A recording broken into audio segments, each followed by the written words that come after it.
Hello everyone, good evening.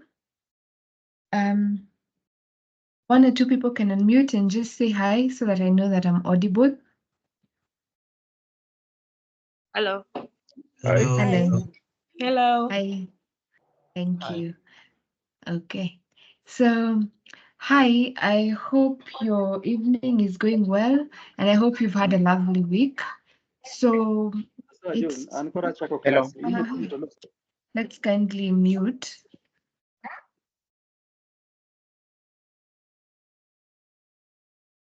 So, where was I? So I was saying, welcome to tonight's session.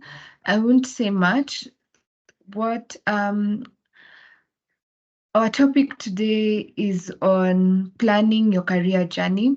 So if you look at what we've covered so far, we've checked a couple of different domains in cybersecurity from our previous speakers.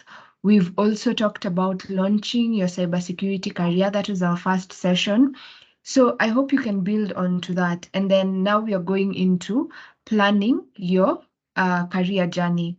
So with us today is Martin Mwangi, who I think has a lot to say on this and even guidance for those who are starting their careers, those who are transitioning into cybersecurity, those who are looking to advance in different areas.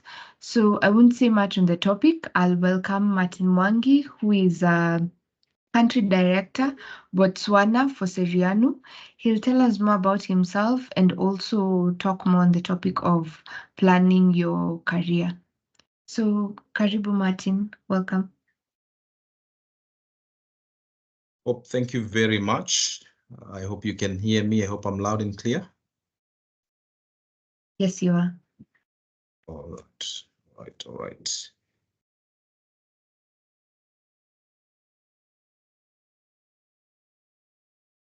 Turning on my video. Here we go.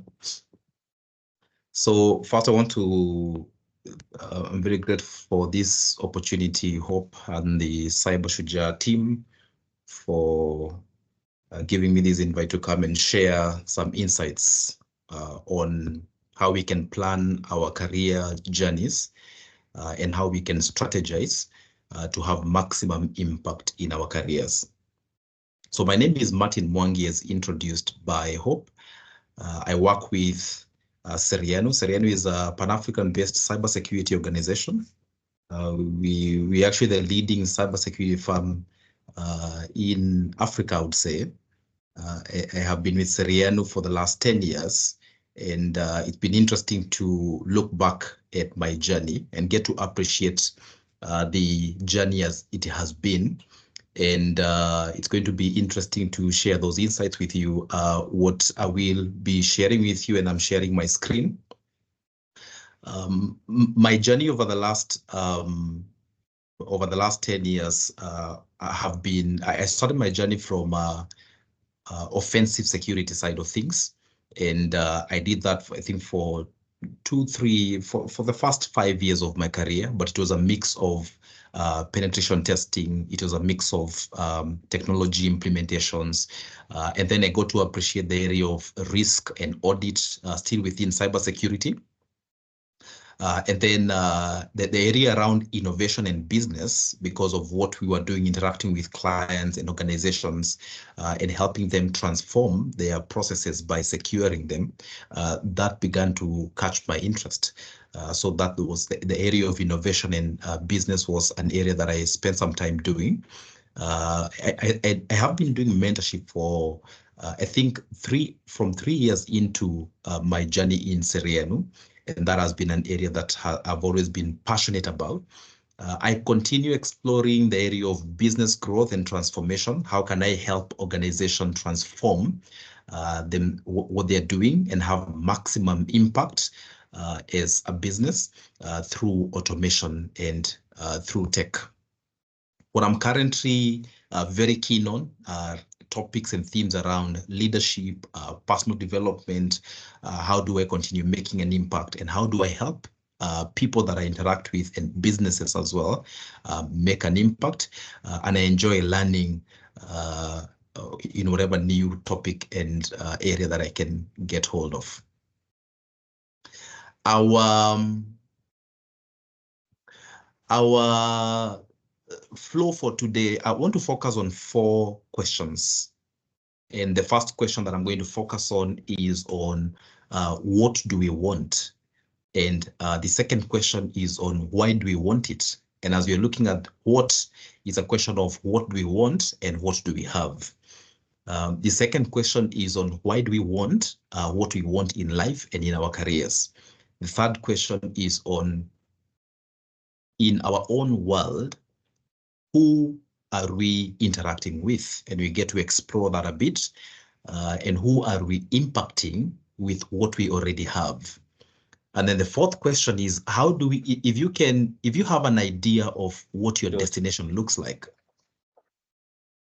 if you have an idea of what your career destination looks like, and that destination can be in the next 3 months, that destination can be, say, in the next 5 months, in the next 6 months, perhaps you have an idea of the next 1 year or the next 3 to 5 years. How do you get from where you are right now and get to your desired destination?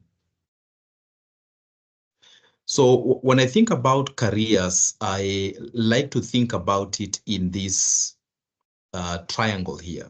And our 3 questions here are on what, who, and why. When we start our careers, most of the time, I mean, based on my experience, rarely do we start with the question of why, but we are going to look at that. But I think most of the time, when we start our careers, we are mostly, it's either you did a course in university and you landed onto a job, and maybe it's a job that you like, or it's a job that it was just by chance. Perhaps even the course that you did when you were in campus, and maybe for those of us who might be in school, the course that you did while you were in school is not something that you're very sure of what that course is going to lead to. Some of us have a bit of clarity on what will be the outcome of the courses that we are pursuing while in school. But there are those of us who might not have clarity on that. Now, what that does is that at the end of it, we find ourselves in starting a career journey. I think the same way when you're planning for a long trip, if you say I'm going to travel for a holiday, or you're going to travel, say to go and see your family back at home, if it's a 3-hour, 4-hour, 5-hour journey, I think there's some planning that goes to it. But maybe if it's you're just leaving work or going to do some shopping and it's a 5 minutes walk or a 10 minutes drive, maybe you don't need to do a lot of planning around that. And I think careers follow the same analogy. If you are looking long-term to have a bigger impact in your career, I think there's a bit of planning that needs to go into it. And that planning needs to be both strategic meaning that you should be able to see in the long term what we call the bigger picture. And also, based on that bigger picture, you should have an idea of what are the things you need to be doing now to fill in and to build into that bigger picture. And that's what I'm referring to the what. When you start your career, most of the time, you don't have to worry about whether what you're doing now is what you will be doing in the next 2 years, 3 years, 5 years.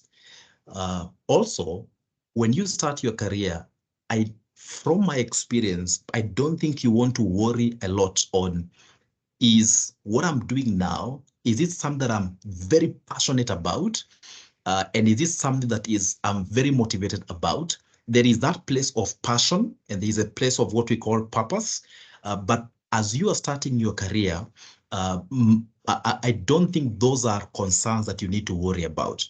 When you start your career, I think the journey should start by finding something that you can do. You might end up, if you are in tech, our space for our context is in cybersecurity, but this one applies to any career space. When you start your career, it is recommended not to be very choosy on what you find, because if you become very choosy, you miss out on the adventure. Because career within your first 1 to 3 years is more of an adventure. It's more of an exploration. It's like you going into a party and you've seen a buffet for the first time, and you are overwhelmed by the variety of food and the meals that you see, and you are unsure of what to start with. So there are those of us who can start by choosing one meal and decide this is a meal I'm so used to, and therefore I'll stick to that one, and we only serve that one meal. And there are those of us who are exploratory, and we can choose different varieties. And I think careers, as you're starting your career journey, it follows that analogy. You don't have to be too sticky on this is a thing that I think I'll be doing for the rest of my life. This is a thing. This is a domain within technology or within cybersecurity that I will end up pursuing for the next 5 years. It might be too early for you to make that decision as you are starting your career. And remember, this applies to any career field.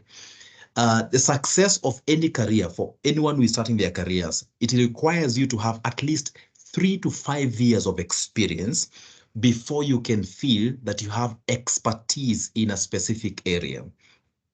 So as you're starting your career journey, where do you start?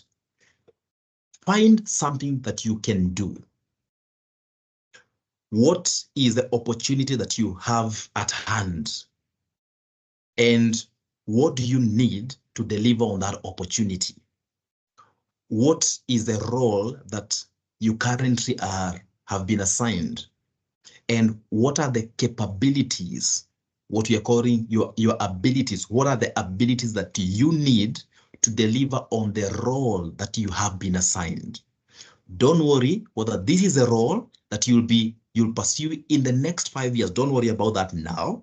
When you start your career journey, I have boarded that matatu. Yeah, I'm on board now. When you're on board, do what you have now. Be futuristic, but start with what you have now. So have that in mind. You start your career, but you start by thinking about what your abilities are. Around your abilities, it is important for you to think about what are your skills. Skills are not things that we are born with. And anything, any skill, any role model that you've ever seen in your career, and you admire the way they execute in their role. Maybe it's somebody who you look up to in your company, or it's a mentor that you're looking up to. I want to assure you that every one of those experts that you see were once a novice. There was a time they also were a beginner. So you should not be intimidated by that. But you should know that all skills are learnable. You can learn those skills. But what you need to give yourself is time. So we have started our career journey, and we are saying, you're asking, Martin, where do I start? And I think where you should start is, what do you have right now? For those of us who are transitioning from school and you're transitioning the workplace, or you're already working, this is an important question for us to ask ourselves. What can I do? What abilities do I have? And what skills do I have? And the beauty of it is that these skills can be learned. What are the different skills that we are referring to? We are referring to both technical skills, and we are also referring to what we call people or human or non-technical skills. And the mix of these skills are important in helping you continue increasing your influence and continue growing personally and professionally. But it is important for you to take stock of the skills that you currently have. In fact, the question that I normally ask during interviews is, in a scale of 1 to 10, where do you rate your networking skills? Where do you rate your Linux skills? Where do you rate your cloud security skills? And you also can do that even before sitting before an interview panel. You can begin assessing yourself. You can go online and look for the role that you desire to pursue and to apply for, and you can self-rate yourself against the desired skills and proficiency of those skills that that organization is looking for. And if you find that you have deficiencies for those skills, you have time to begin building yourself. Instead of waiting for the opportunity, you can decide to prepare for that opportunity. In the question, the first question that we're asking ourselves is, what do you have? Under that question, I think it's also important for us to identify what are the unique abilities that we have. There are skills that we can learn and we can be taught by people, or they can be self-taught, but they are unique abilities that we all have that are unique only to you. And I think these are important for you and I to identify them, because you will find that in a group of 10 people, the 10 people can have the same skill, and they can have a proficiency of between a 7 and a 10, but the way they execute that skill to benefiting an organization or a group of people is different, and the difference is because of their unique abilities. And that is what is commonly referred to as your gifting. So what is that unique ability that you find people compliment you on? I think it's also important for you to identify that. The other question that I would want to ask you under what are your abilities is, what else do you have that can make you stand out? List those, because those are your arsenals. Those are your assets in your journey of growth and in your journey of impact in your career journey. Think about what are your abilities.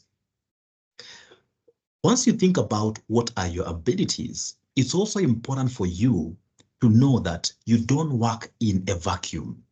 When you join an organization and you learn and you gain certain skills, the purpose of you learning those skills is so that they can be of benefit to an organization. But if you break down what we are referring to as an organization or a company, in essence, we are referring to people. You want to use your skills for those skills to be of benefit to, number one, the team that you work with. Number two, the teams that you interact with beyond the core team that you work with.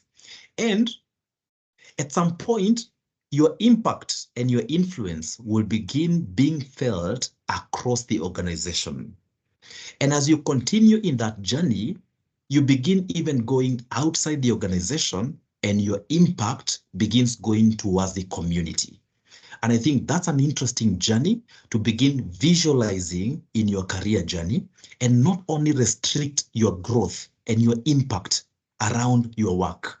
You should think about how you can use your skills to impact your own world, whatever your world is, whether it's your family, whether it's your social networks. Hello? Please mute your mic. Thank you. Think about how you can use your skills to be of benefit. Still around the question of people, we need to ask ourselves in our career journey, who are the people that we interact with? And there are three groups of people that I have categorized here.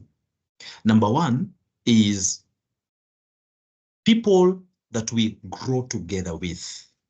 These are people we join the organization together with. These are our peers who we were in school together. And these are people who we most likely are in the same proficiency and level of skills and abilities. So that's an important group of people to have. These are your people that help you measure how efficient you are and the level of growth you have, because you can measure yourself based on based on what they are also currently doing and the impact they are making. And the reason that's a good measure is because you sort of feel that they are not too far off from you. So have people who are doing something or who are even better than you, but they're not too far off from where you are. You sort of have the same abilities. So that's a good group of people to have around you. People who push you and they challenge you. So that's a good group of people to have. It's also important for you to have a group of people that you are teaching, and you don't have to wait for 2 years, 3 years, 5 years down the line, so that you're saying you say, I think I now have enough skills to begin mentoring other people. You don't have to wait for that. Research shows that the highest way of retaining knowledge is by teaching others. So whatever avenue you have, begin teaching other people. And a good way to do this is to intentionally know that you're practicing it at work or at school or in whatever social setup that you have. Whatever skills that you currently have, when you go to work, decide that today the skills that I have learned over the last week, I'm going to identify somebody and I will ask you, how are you doing? And you asking that question so that you can help them become better. As you're doing that, you are serving them and you are helping them become better. And as you're helping them become better, you will ultimately also become better, double what you were before. So it's important for you to have a group of people who you are helping, who you are teaching. And it's important also to have people who are where you are, but 7 to 10 years back. So these are your mentors. These are people who are ahead of you. These are people who give you a visual picture of where you will be or where you are likely to be if you keep the same path in the next at least 5 to 10 years. So have these three groups of people. Those are your who, the people around you, and these are the people with whom you want to use your skills to impact or to grow. If you are fortunate enough, you get to a point and you begin improving yourself by asking the question, why? And the why is an important question, I believe, because it helps you improve yourself. It helps you not to settle at what you already know. It helps you continuously find motivation in what you're doing.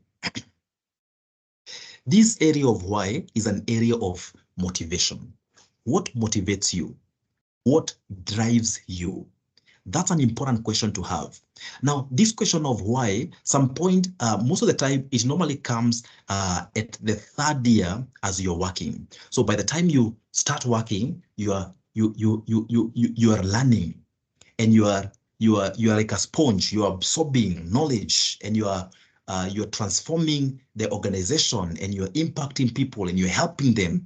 And as you continue doing this, what happens is you continue learning to a point where you are likely to get to a saturation point, and there is nothing new for you to learn. So when that happens, it's likely that your motivation and your drive continuously begins going down.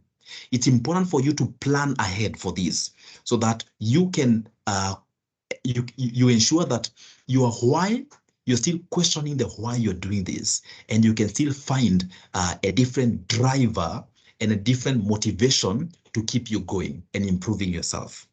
But that question of why is very important for you to ask yourself. To the core, I think, of the question that we should ideally start with is the question of what do you want? And what the what you want is the area of what is a common question that is asked during interviews. And if you've been through an interview panel, you know that very likely you are asked, it might be that you are asked, where do you see yourself in the next 5 years? The reason most interviewers ask that question, where do you see yourself in the next 5 years, is they want to see whether you have an ability or you have thought about where you will be, whether you have thought about the outcomes, whether you have spent time to see what your 5-year will be. And why is that important? I think that is important because if you can begin visualizing where you will be, then it gives me an idea, and it helps me appreciate that you kind of have thought about the road that will get you there. Now, this is not always the case for most of us. For most of us, when we start our journey, we start by saying, okay, let's start by doing this, and then later on, we will discover where we are going. So there are those of us who explore our career journeys that way. We, for those of you who are in Nairobi, and you've say you're traveling from Nairobi and you're traveling to Kisumu. So when you start your journey, you don't have Kisumu in mind, but all you do is you've boarded a bus and you're on your way, right? You're saying, okay, let me enjoy the adventure. But if you're asked, where are you going? You're really not sure where you are. Now, there are those of us who have who pursue careers in such an adventure. Now, that can be an adventure, but and if you are, unless you are around the right people, you might find yourself in Mombasa, whereas when you are starting, you thought that you're going to Kisumu. And by the time you realize you are near, you are not near Kisumu, it might be too late for you to make the turn. So you want to have an idea. You might not have the full picture, but you want to have an idea of what your 2 years will look like. You want to have an idea of what your 1 year ahead will look like. Now, this is a skill that you can train yourself and you can practice. You can practice trying to see where you will be, and it can start with in the next 3 months, in the next 6 months, in the next 1 year. And then once you get to 1 year, it becomes easier to continue increasing that number. But it is important for you not just to board the bus and begin enjoying the ride, but it is important for you to ask yourself, where am I going? And it's important for you to ask yourself, okay, when I get to my destination, what will happen? How will my 2 days there be? What is my expectation of my 2 days that I'm going to stay in Kisumu? If that is my destination? So those are questions that we also need to ask ourselves in our career journey.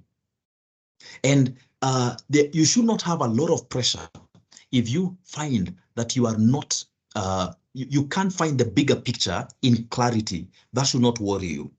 What you should be worried about, if you don't have something now that you are doing, if you don't have a skill you are learning now, that should worry you. So some of us, we are doing in our area of cybersecurity, we are pursuing cloud security. But in the next 2 years, you might not be doing anything to do with cloud security. You might be doing something different, which is okay. What is important is that now you're becoming the best version of the cloud security practitioner that you should be. Now, if you become faithful in doing that, you will outgrow that role. And the place of mentors and the place of a community like Cyber Shuja is because it allows you to measure yourself and say, I think I've been in Kisumu long enough. Let me move to another destination. And that's the adventure of career. You get to one destination and then you outgrow that destination and you start a journey towards another destination. And you continue exploring as many destinations as possible. And that is a journey that is worth taking. So consider beginning, visualizing, and seeing, having an idea of where your 1 year is going to be and where you will be and what role you would like to have in your organization and what kind of skills do you think will be required for that role. So that is important, and that's what I'm calling vision. Now, as you are thinking about your next, say, 3 months, 6 months, if I continue doing what I have doing now, If I continue doing network penetration testing, what is the future? How is the future changing now that we have artificial intelligence? Now that we have the GPT models, now that we have automation and technologies that can automate the field that I'm playing in, how will that change what I'm likely to be doing in the next 1 year? Those are important questions for you to ask. They help you question and ask yourself, do I need to change what I'm doing now in preparation for what is coming? And that is a good question to ask yourself as you're strategizing your career. So think about what you want. Think about what that destination looks like. Think about what will be the outcome once you get there. Think about how you can measure whether you are actually getting there. So if you board a bus and you're going to Kisumu and you find that your destination, for you to know that you're heading towards the wrong destination, you need to have a way you can measure. And that is important. And sometimes you might not know. So that's why you want to be in communities like this. That's why you want to have mentors who have been there before, because they can help you identify and measure whether you're still on the right path. Let's recap. The question we asked ourselves is, where do you start? I'm starting my career journey as a cybersecurity practitioner, and this cuts across to any career. But if I'm starting as a cybersecurity practitioner, and Martin, I have no idea where to start, my answer to that is pick something, and don't worry whether that is what you'll be doing for the next 3 years. Pick a field. The only way you can know whether this is a field you should continue doing is whether when you start doing it and you practice it. That's the only way you can know that this is not my area. But it might be a bit premature for you to make those decisions very early. Become curious. Explore all the different domains. Have that curiosity. And the way you build curiosity is through interest. Become interested in what people are doing. If you are in your 1 year at work, I would recommend that you become interested in what everyone is doing, irrespective whether it is in your field or not. That skill of becoming interested is very rare. And if you build up on that, it's going to make you, Hope, is a question? No, sorry about that. All right. So we're doing a recap and asking ourselves, Martin, where do I start? My answer to that is just pick a field. Don't worry whether that's what you'll be doing for the next 5 years, but pick it, be in the right community, choose a community, have the right peers around you, measure yourself every so often, join communities so that you can gauge yourself, know what is happening in your field. That's what you want to be doing. That's how you connect the what you are doing with the people, the impact you're making. And then as you continue, don't worry too much about the why. Is this what I'll be doing in the next 5 years? If you continue doing what you're doing and doing it right and helping people and serving them using what you're doing, you will begin knowing whether it is what you should be doing in the next 5 years or not. So I wouldn't worry too much about that. However, if you have the right mentors and if you can answer that question early enough, the question of what do I want to do in the long term, it gives you clarity early enough. But if you don't have that clarity early enough, don't be worried. Just pick something, become good at it, find the right community. You will outgrow it after some time. And if you are around the right people, you will know what to do next.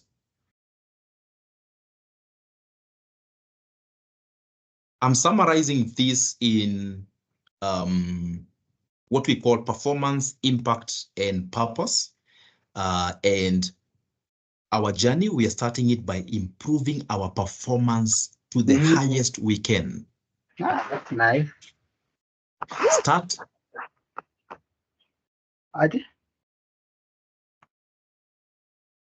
Start your career journey and become good at something. But as you're becoming good at it, make sure you're helping people with whatever you're becoming good at. Don't just become good at a certain skill, but you need to find a way to help people with whatever skill you have. And as if you do that for some time, you will realize that you continue growing the influence of and growing the impact through the skills that you're learning. And if the only skills you needed were to impact your team, if you begin interacting with more people, you realize that you need to learn more things because the new group of people you're now interacting with, there are new skills that you need to interact with them. And maybe they have new demands and they want you to help them in a different way. And I'm using the word help there intentionally. And they need you to help them in a different way. So using your skills to help people is a very interesting way for you to strategize your career and continue improving yourself. And as you continue doing this, you will realize that people will actually begin identifying and telling you, I like the way you do this. And when you realize that you have consistency in that feedback, you should take note of that because it is pointing you to certain unique abilities you have that you might want to depend on futuristic in your career. So those become your unique abilities that we were talking about earlier on. I'm almost winding up. And as you're talking about performance, we're talking about impact, we're talking about purpose. I think our takeaways, so that I can respond to questions for we have enough time for questions and answers. I think our takeaways from this discussion is, number one, you really need to know what you want. And you might be surprised that you have never spent time to think about this question. What do you want? And I want to ask us, I want to pause there and request if you can just type on the chat. Sorry. If you can type on chat, what will be your question? What will be your answer to this question? What do you want in your career? What do you want?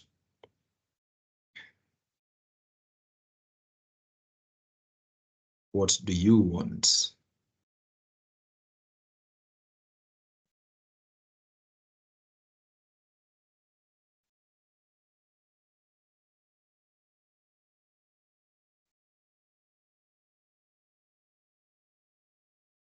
Let me see whether we can get a few answers to that.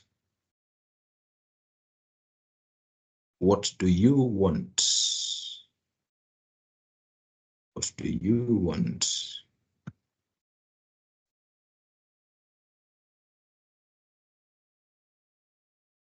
So you can just use the chat or the Q&A area, whichever is accessible. Yeah.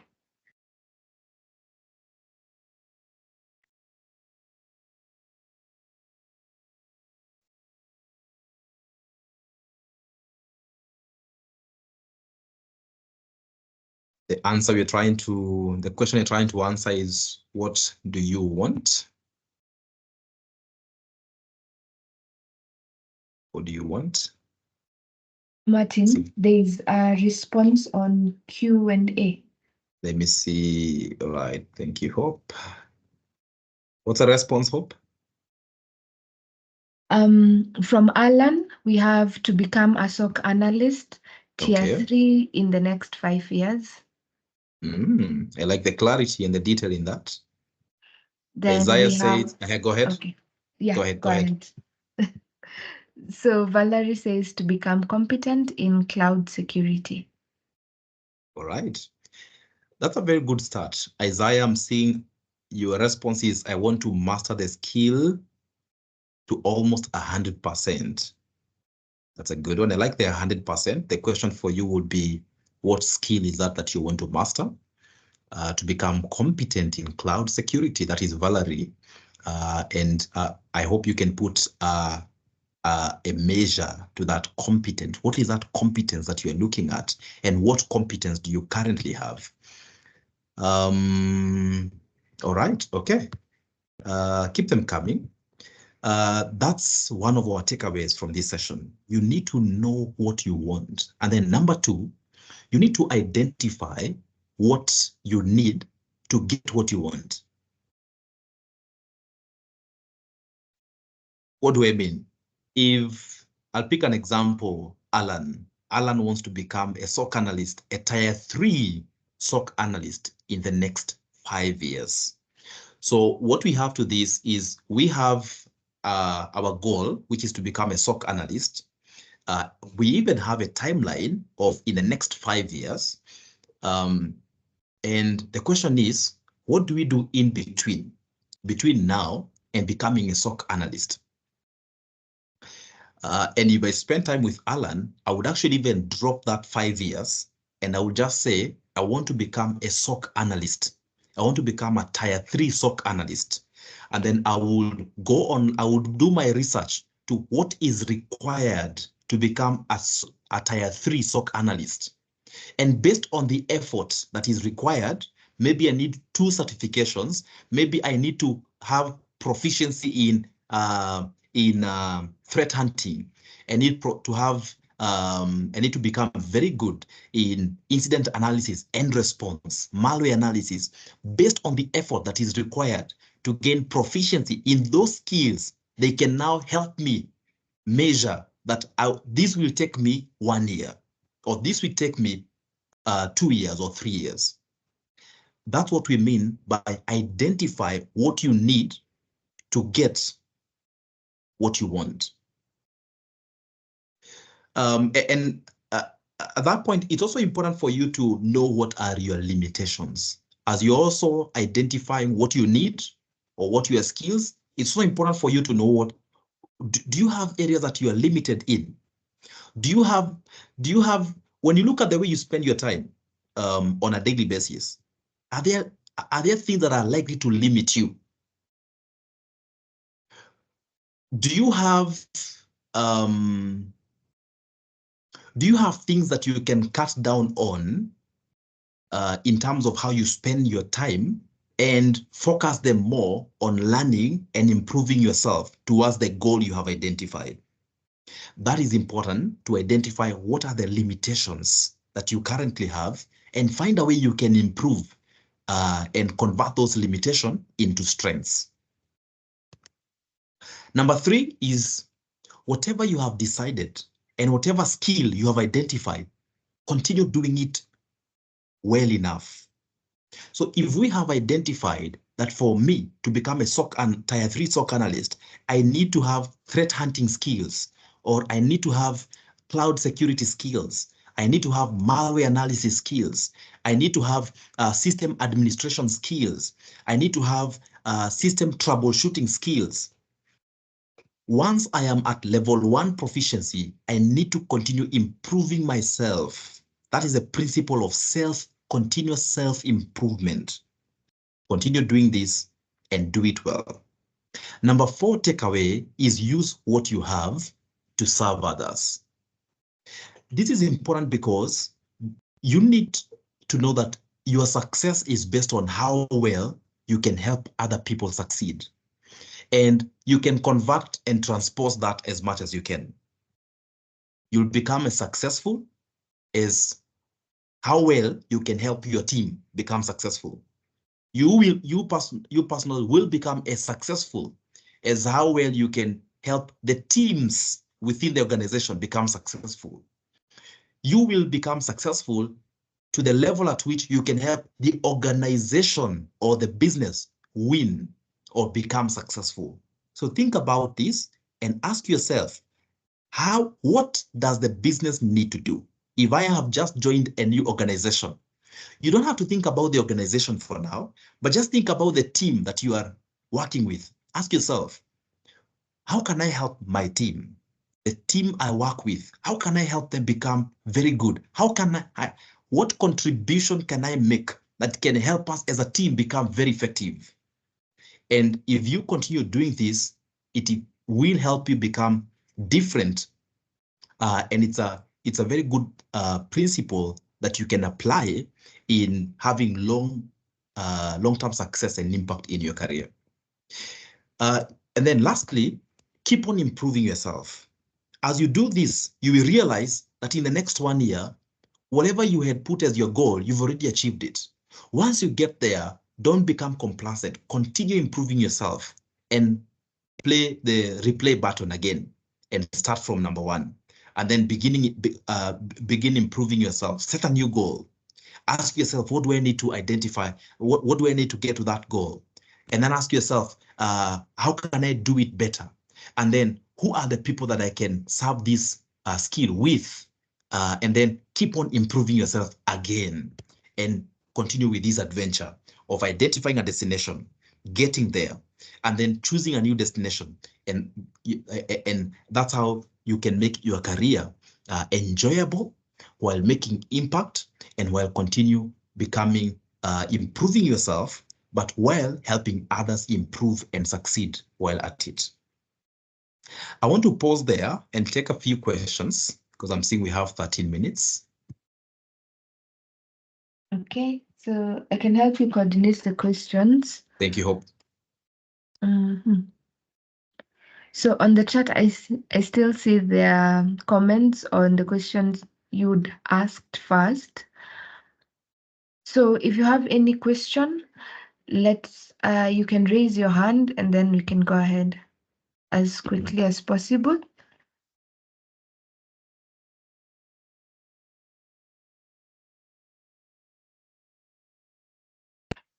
Okay. So let's start with Dennis. Go ahead. Thank you so much. Good evening, Martin. It's always a pleasure to be in a room where you are. And today's question is, you've been in panels interviewing individuals who want to get into security. And there is a question I came across recently, and I wanted maybe just a little insight on how best to actually go around it. This is a question: why do you want to transition now into security? And also maybe how to actually end up showing the panel of the passion and still putting an emphasis on the need to actually maybe land the position. Thank you so much. All right, Dennis, I'll quickly respond to that. You have actually said it right. In answering that question, you need not only to show why you need not only to demonstrate your passion in getting into that field, but you also hopefully have done some research about the organization, the need they have in looking for this new role, the gap they likely have, what they're planning to do, say, in the next 5 years. Probably they're trying to get into a new business space, the challenges and the opportunities that presents, and how your role will help fit in converting the challenges into an opportunity. I know those are too many words, but if you can find a way to say, I am very passionate about cloud security because recently, from the recent conference, this is an interesting way to respond to that question, because what you do there, if you give reference to a report, instead of you saying, I'm very passionate about cloud security, reference, come back with data. You are answering a number of things within the same response. Reference a report, reference a conference. Hopefully you have attended one, reference that, and it shows that you have research in your fingertips, and you are somebody who is up to date with whatever is happening in cybersecurity as a space. So I am very passionate about cloud security, specifically the area to do with machine learning, because recently from a speech that I listened to from the CEO of AWS, he laid emphasis on the need for organizations to leverage cloud automation to have new business impact. And if for organizations that will do that, they will need to secure their cloud technologies. And considering that from my research, I did see that from a recent event that you did, and then you quote the company, I did note that you are actually pursuing opportunities to expand the business, and you are one of the unique organizations that is leveraging cloud security, cloud automation. I would want to be part of the team that would help your technology team secure their cloud automation journey while ensuring that the business is winning. You see all those words, but you're referencing a lot of things, and you're helping the interview panel know that you know your stuff, you know the business, and you're showing how you can fit in. Right. Okay, so next we'll have Daniel. Thank you. Thank you, Martin, for the presentation. I think my question is related to culture, organizational culture. As you're mentioning to us that we really need to think of our purpose and how we make our impact. But maybe would you speak to us a bit more on the importance of like healthy culture, like maybe from your experiences in Seriano, what would you advise us? Because we hear a lot of people saying they hop around in jobs, like you spend like 2 years in a role and then you're moving to a different role. Or would it be better for us to stay within a role, and then in that role, what is the culture in terms of how would that contribute to us remaining within roles, and how can we contribute to a healthy culture within the organization for our growth? I think that's my question. All right. I feel those are two questions in one. I'll try to respond to them. The first question is on culture. And when you are pursuing opportunities, hopefully you spend some time doing some research about the organization, their culture, what they appreciate, what their values are. And the culture in this case can be a culture of innovation. It can be a culture of agility. It can be a culture where they expose people to learning. So these are the culture. You need to know what their values are. Culture is driven by behavior and values. So you need to know that. And as you're answering the question, what do I want? So back to the answer the answer from one of the respondents on, I want to be a tier 3 SOC analyst in the next, and then you define the period. I would also add to that goal, I would want to work in this organization as a SOC 3. And then instead of restricting it to one organization, pick like 3 organizations within the same sector and ask yourself, which of these 3 organizations portray the best environment that I would like to thrive in? And then in answering that, it helps you prepare ahead of time. But don't be locked to one organization. Have a number so that it helps you have a number of options. Then number 2, you asked about, do I remain in the same position and how long is enough? I would not worry about the time it takes, although that's a different conversation. We cannot exhaust it in this session. But the question that I would hopefully want you to ask yourself is, what do I want? Okay, what do I want out of this organization? And what do I want within my journey of growth in the next 1 year? If I don't get that within this organization, and if I can't find that growth, then it means that you need to move. Or you need to talk to the people within that organization, whoever the decision makers are, to help you meet that want. But you always need to be very clear about what you want.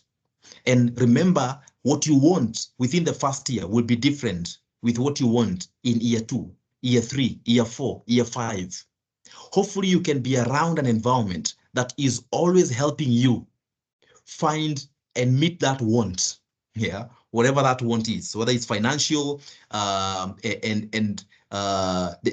finances are not the only motivator, but there are other motivational factors, whether outward or inward. Hopefully within the same organization, you can find an area of balance or meeting in the center with the decision makers that can help you work towards what you want. I hope that answers your question to some extent. Yes, it does very much. Thank you. Okay. Okay, so we'll have Peter and then lastly Alicia. But if there's a lady with a question, we'll take your question as the last one. So Peter, go ahead. Okay, so my question is in regards to mentors. Once we're done with this quote, let's picture when we get older. As we get older, it's harder to get opportunities like this, where you organize into cohorts or you are in social places. So if you're trying to transition, maybe from say a huge jump from like security to like software, where will you really get people to hold your hand and tell you what's right and what's wrong? That's a good question, Peter. And hopefully through hope and I'm saying hopefully and then through hope, through Hope Nuta, we can have alumni sessions that can help these kind of social setups continue happening. However, in your pursuit for knowledge, you need to know that knowledge is not only limited to people like Martin and you having a session, a webinar session like this. You can have such a session like you're having. It might be through a YouTube channel, because right now we're in the information age and information is available. You can make use of conferences. You can make use of books. Yeah. So find a way beyond, find more than one way that can help you consume knowledge and begin using it. But the goal is I need knowledge. But the career suicide is getting into a role and thinking that you know how to do it and how to pursue that role. I think that would be career suicide, and you don't want to do that. Any time you say, I want to grow in an area, I would highly advise that you find materials within that area, because what you want to do has been done before. The question is, who has done it before? And where can I find them? If they're in books, look for them there. If they're in a conference, find them there. If you can meet them in person, the better. But do it, look for them wherever they are, and continue making use of them. You will grow faster and you will cut down your learning curve. Hopefully that answers your question, Peter. Yeah, thank you.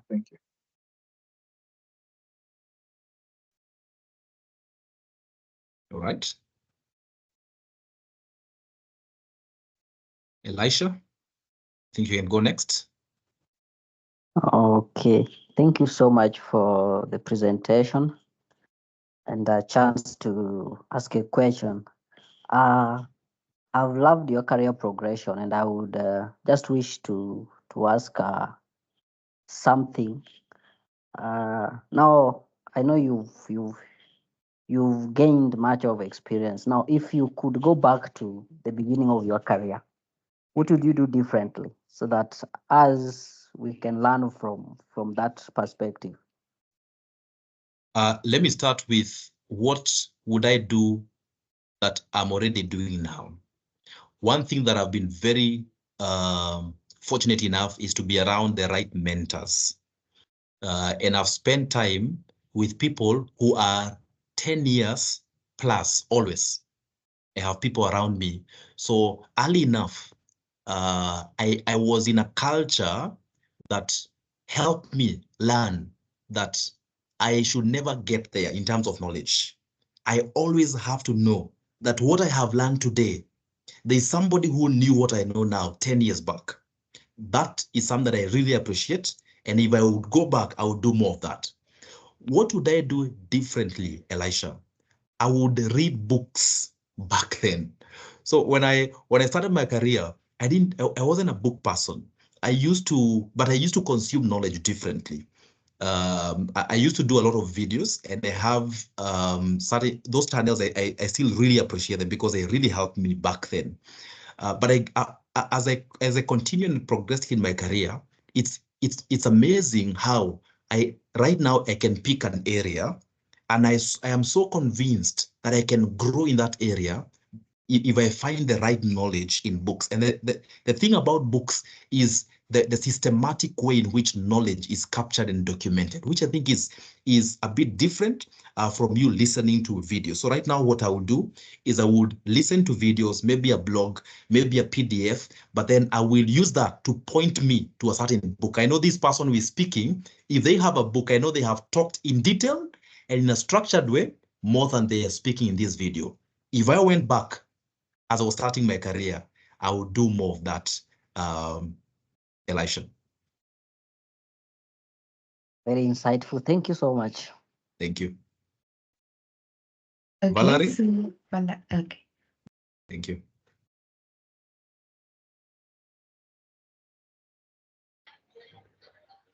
Good evening. Thank you so much, sir, for sparing time to guide us. Okay, I have two questions.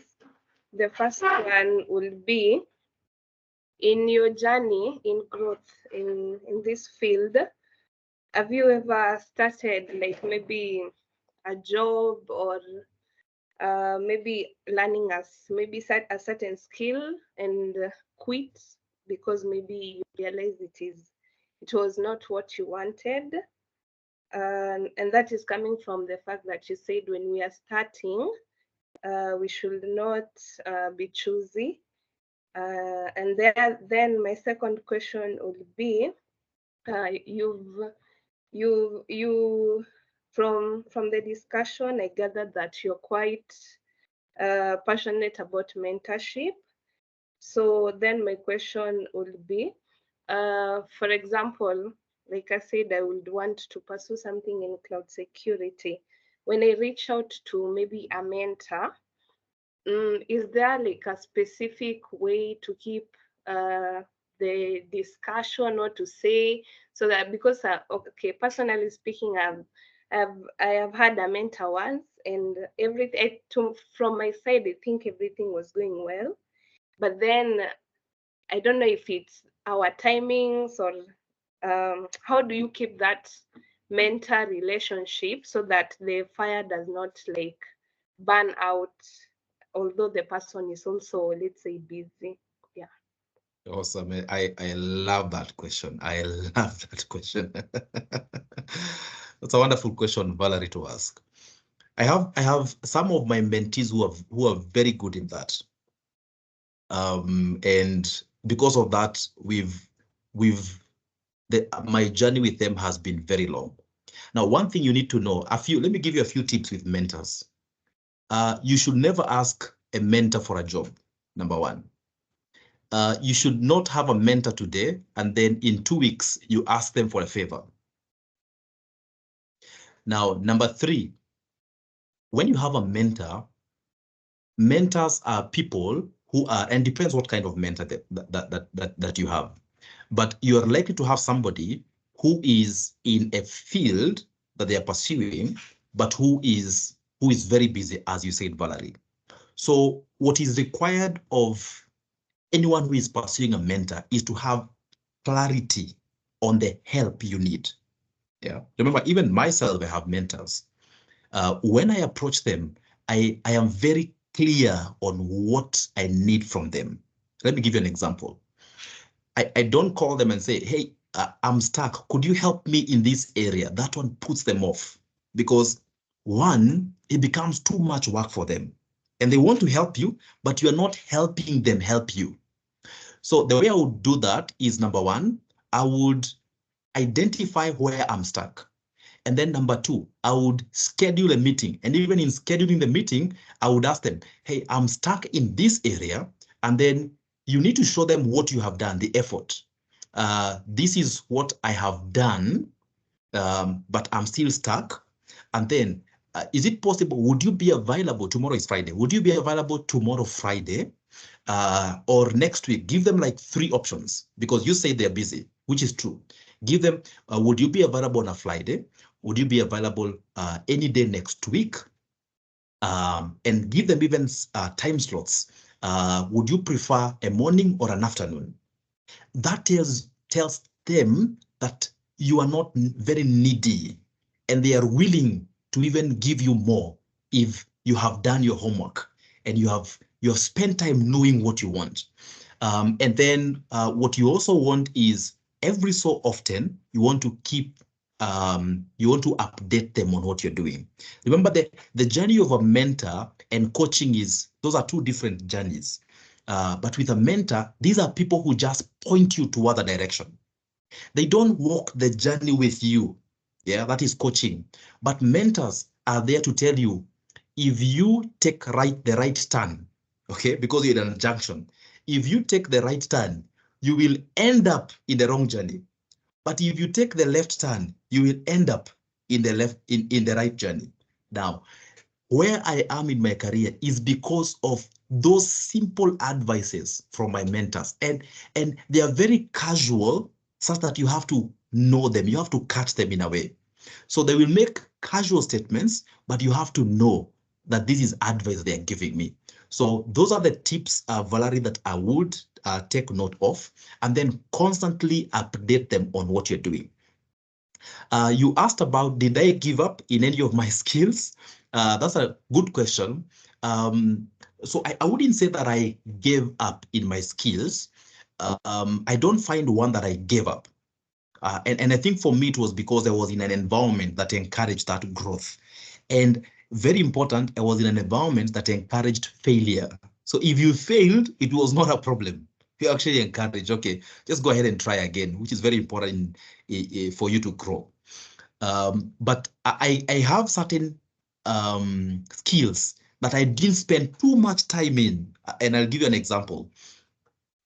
Forensics is an area that I didn't spend too much time going in depth. So I have my colleagues who are experts in the forensics area. So I went to a point and I realized this forensics is not my area. So what do? I began mastering the fundamentals and the basics, and I will now refer to them for the in-depth expertise. So those are I can look at certain skills, core skills, and domains in cybersecurity where I have decided I don't think I want to go so much deep in this area, but I want to learn the fundamentals that can help you understand all the concepts in that area. But the depth, I know the people who are the experts in that area, and I can always reach out to them and say, hey, you are the expert in this area. I have a challenge, or I have somebody who needs help. How do I go about it? So that is my experience, Valerie. Thank you so much. Thank you. Hope back to you. Okay, thank you. So thank you so much, everyone, for your participation.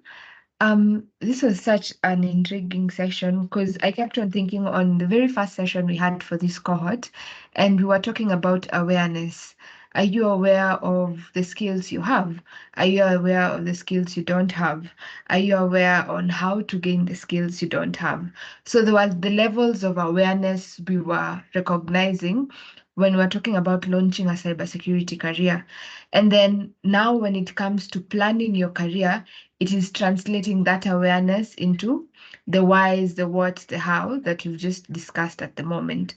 So thank you so much, Martin, for bringing that together.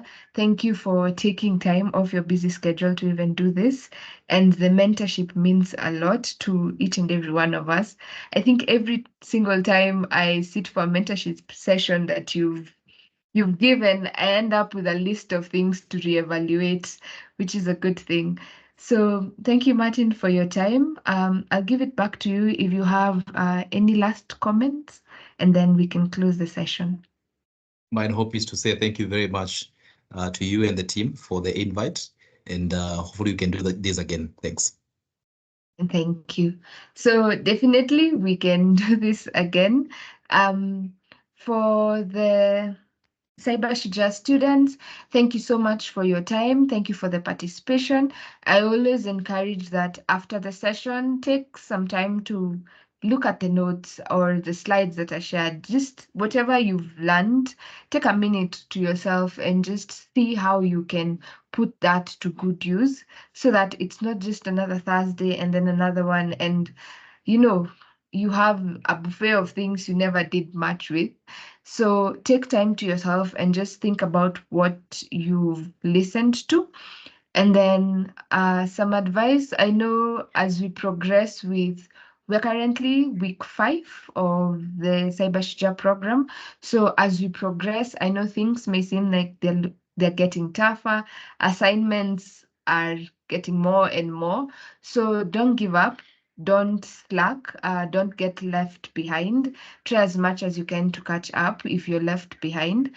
And what I'd say is don't quit until you get the reward. So you've already started, you've already put in time and effort.